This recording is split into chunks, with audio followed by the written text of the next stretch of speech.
بسم اللہ الرحمن الرحیم۔ السلام علیکم۔ اسلام از ایوری تھنگ میں آج ہم آپ کے لیے ایک بہت خوبصورت سا قصہ لے کے حاضر ہوئے ہیں، اور یہ قصہ ہے حضرت موسیٰ علیہ السلام کے رشتہ ازدواج میں منسلک ہونے کا۔ اور یہ بہت دلچسپ قصہ ہے کہ کس طرح حضرت موسیٰ علیہ السلام کی شادی حضرت شعیب علیہ السلام کی بیٹی حضرت صفورہ سے ہوئی۔ اللہ کی شان دیکھیے کہ کس طرح وہ جب دو لوگوں کو ملوانے کا ارادہ کرتا ہے تو کیسے کیسے اسباب پیدا فرما دیتا ہے۔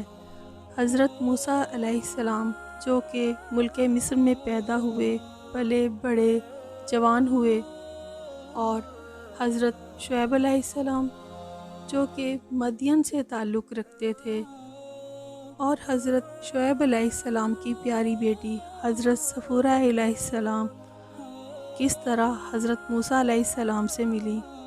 حضرت موسیٰ علیہ السلام اور حضرت صفورہ علیہ السلام کی شادی کا قصہ قرآن مجید میں سورۃ القصص، سورۃ الاعراف اور بعض اور مقامات پر بھی موجود ہے۔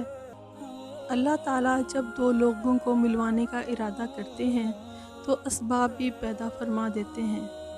تو سب سے پہلے بتاتے ہیں وہ حالات و واقعات جو کہ وجہ بنے حضرت موسیٰ علیہ السلام کی مصر سے مدین تک ہجرت کرنے کی۔ حضرت موسیٰ علیہ السلام کا یہ واقعہ قرآن مجید میں منقول ہے کہ ایک دفعہ لوگوں کی غفلت کے وقت حضرت موسیٰ علیہ السلام شہر میں داخل ہوئے تو دو آدمیوں کو آپس میں لڑتے دیکھا۔ ایک اسرائیلی تھا اور دوسرا قبطی۔ اسرائیلی آدمی نے قبطی آدمی کی شکایت کی اور اس کا ظلم بیان کیا تو حضرت موسیٰ علیہ السلام کو غصہ آ گیا اور انہوں نے ایک گھونسا اس قبطی آدمی کے کھینچ مارا، جس سے وہ اسی وقت مر گیا۔ حضرت موسیٰ علیہ السلام گھبرا گئے اور بہت نادم ہوئے اور کہنے لگے یہ تو شیطانی کام ہے اور شیطان انسان کا کھلا دشمن ہے اور گمراہ کرنے والا ہے، اور اللہ تعالیٰ سے معافی طلب کرنے لگے تو اللہ تعالیٰ نے آپ کو بخش دیا، بے شک وہ بخشنے والا مہربان ہے۔ پھر فرمایا خدایا تو نے جو جاہ، عزت اور بزرگی مجھے بخشی ہے اور جو نعمت مجھے عطا فرمائی ہے، میں اسے سامنے رکھ کر وعدہ کرتا ہوں کہ آئندہ کبھی کسی نافرمان کی کسی امر میں مدافعت نہیں کروں گا اور نہ ہی اس کی امداد کروں گا۔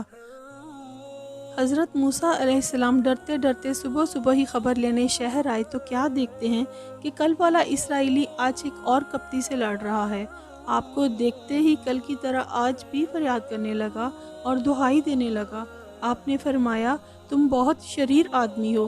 سنتے ہی وہ گھبرا گیا، اور جب حضرت موسیٰ علیہ السلام نے اس قبطی کو روکنے کے لیے اس کی طرف ہاتھ بڑھایا تو یہ شخص اپنے کمینے پن اور بزدلی سے یہ سمجھ بیٹھا کہ آپ نے مجھے برا کہا ہے اور پکڑنا چاہتے ہیں۔ اپنی جان بچانے کے لیے شور مچانا شروع کر دیا کہ اے موسیٰ، کیا تو نے جیسے کل ایک شخص کا خون بہایا ہے آج میری جان لینا چاہتا ہے؟ کل کا واقعہ صرف اس اسرائیلی کی موجودگی میں ہوا تھا اور کسی کو اب تک پتہ نہ تھا، لیکن آج اس کی زبان سے اس قبطی کو پتہ چلا کہ یہ کام موسیٰ علیہ السلام کا ہے۔ قبطی یہ سن کر بھاگا دوڑا اور فرعون کے دربار میں پہنچا اور خبر دی۔ فرعون کی بددلی کی انتہا نہ رہی اور فوراً سپاہیوں کو حکم دیا کہ حضرت موسیٰ علیہ السلام کو پکڑ کر لاؤ۔ اللہ رب العزت حضرت موسیٰ علیہ السلام کا واقعہ قرآن مجید میں کچھ یوں بیان فرماتے ہیں۔ شہر کے پرے سے ایک آدمی دوڑتا ہوا آیا اور کہنے لگا یہاں کے سردار تیرے قتل کا مشورہ کر رہے ہیں، تو بہت جلد چلا جا اور مجھے اپنا سچا خیرخواہ مان۔ پھر موسیٰ علیہ السلام وہاں سے خوفزدہ ہو کر بھاگنے لگے اور کہنے لگے اے پروردگار، مجھے ظالموں کے گروہ سے بچا لے، اور جب مدین کی طرف متوجہ ہوئے تو کہنے لگے کہ مجھے امید ہے میرا پروردگار مجھ کو سیدھی راہ چلائے گا۔ فرعون اور اس کے ارادے جب حضرت موسیٰ علیہ السلام کو اس شخص کی زبانی معلوم ہو گئے تو چپ چاپ تنہا نکل کھڑے ہوئے۔ چونکہ اس سے پہلے آپ نے شہزادوں جیسی آرام دہ زندگی گزاری تھی، اس لیے سفر بہت کٹھن اور تکلیف دہ لگ رہا تھا، آپ خوف و ہراس کے سبب ادھر ادھر دیکھتے اور سیدھے چلے جا رہے تھے اور اللہ تعالیٰ سے دعا کرتے جا رہے تھے کہ خدایا مجھے ان ظالموں سے نجات دے دے۔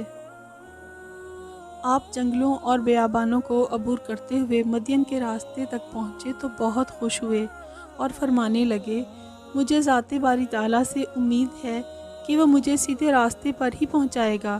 اللہ پاک نے آپ کی وہ امید بھی پوری کی اور دنیا اور آخرت کی سیدھی راہ نہ صرف آپ کو دکھائی بلکہ سیدھی راہ دکھانے والا بھی بنایا۔ آپ مدین کے قریب ایک کنویں پر پہنچے تو آپ نے دیکھا کہ چرواہے کنویں سے پانی نکال کر اپنے جانوروں کو پانی پلا رہے ہیں۔ آپ نے وہاں دو عورتوں کو دیکھا جو اپنے جانوروں کو پانی پلانے کی بجائے پانی سے روک رہی ہیں۔ آپ نے جب ان لڑکیوں سے پوچھا کہ وہ اپنی بکریوں کو پانی کیوں نہیں پلا رہی ہیں تو انہوں نے جواب دیا کہ وہ کنویں سے پانی نہیں نکال سکتی۔ جب وہ چرواہے اپنے جانوروں کو پانی پلا کر چلے جائیں گے تو وہ بچا کچا پانی اپنے جانوروں کو پلا دیں گی۔ انہوں نے کہا ہمارے ماں باپ بوڑھے ہیں اور ان کو اکیلے ہی یہاں آ کر پانی پلانا پڑتا ہے، اور یہ چرواہے بہت ظالم ہیں، ان کے سامنے ہماری نہیں چل سکتی۔ حضرت موسیٰ علیہ السلام کو ان سے ہمدردی ہوئی اور انہوں نے خود ہی ڈول کی مدد سے کنویں سے پانی نکالا اور ان بکریوں کو پانی پلا دیا۔ مدین کے اس کنویں کو حضرت موسیٰ علیہ السلام کا کنواں بھی کہا جاتا ہے۔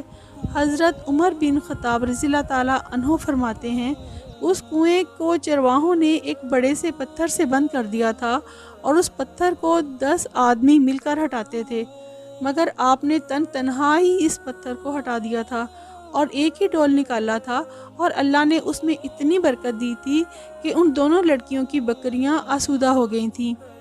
وہ لڑکیاں آپ کی طاقت اور نرم دلی سے بہت متاثر ہوئیں۔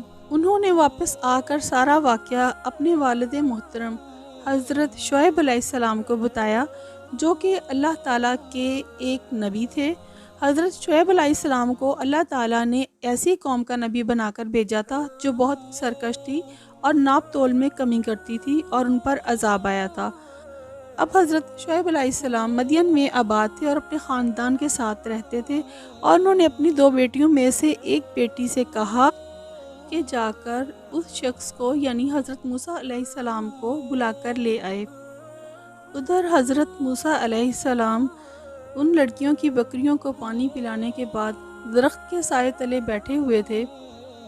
مصر سے مدین تک پیدل چل کر آئے تھے، پیروں میں چھالے بن گئے تھے، کچھ بھی کھایا پیا نہیں تھا، صرف درختوں کے پتے کھائے تھے، پیٹ کمر کے ساتھ لگ گیا تھا۔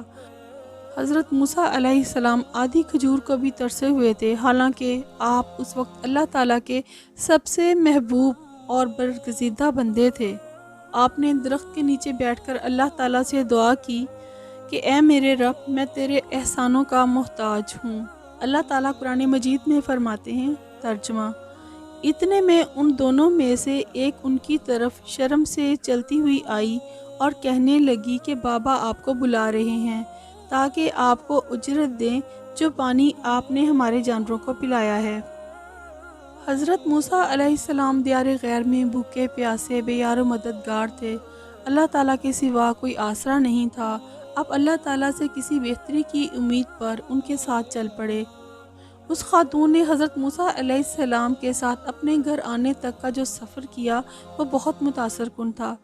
وہ حضرت موسیٰ علیہ السلام کے آگے آگے چلتی تھی تو حضرت موسیٰ علیہ السلام نے اس بات کو گوارا نہ کیا اور کہا کہ تم میرے پیچھے پیچھے چلو، جس طرف مڑنا ہو اس طرف کنکر پھینک دینا۔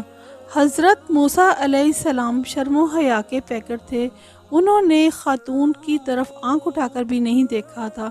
ادھر وہ خاتون بھی شرم و حیا کا پیکر تھی اور وہ حضرت موسیٰ علیہ السلام کے اعلیٰ اخلاق، شرم و حیا اور طاقت سے بہت متاثر ہوئی تھی، کیونکہ حضرت موسیٰ علیہ السلام نے ان کی بکریوں کو جو پانی پلا کر اپنے نرم دل ہونے کا ثبوت دیا تھا، اور جو کنویں سے وزنی پتھر آپ نے ہٹایا تھا، اس سے اس لڑکی کو حضرت موسیٰ علیہ السلام کی طاقت کا اندازہ ہو گیا تھا، اور حضرت موسیٰ علیہ السلام نے جو اس خاتون کو اپنے پیچھے چلنے کو کہا تھا، اس سے آپ کے اعلیٰ اخلاق اور شرم و حیا کا اندازہ اس کو بخوبی ہو گیا تھا۔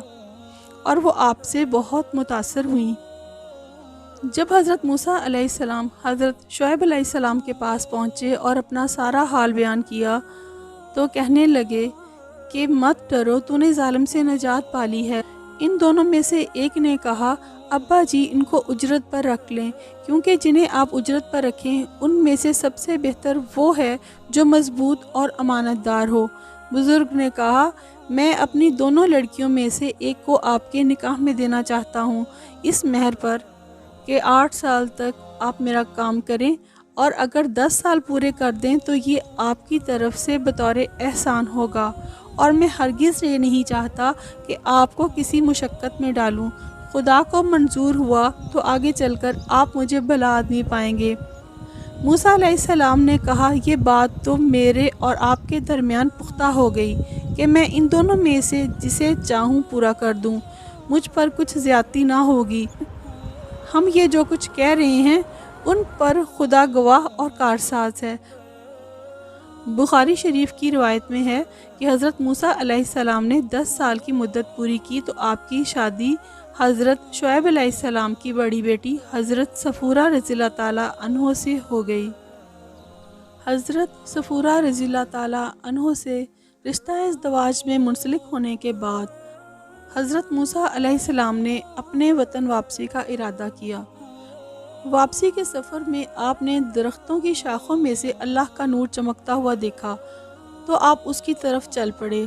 آپ کو اللہ تعالیٰ سے ہم کلام ہونے کا شرف حاصل ہوا اور نبوت کا شرف بھی حاصل ہوا۔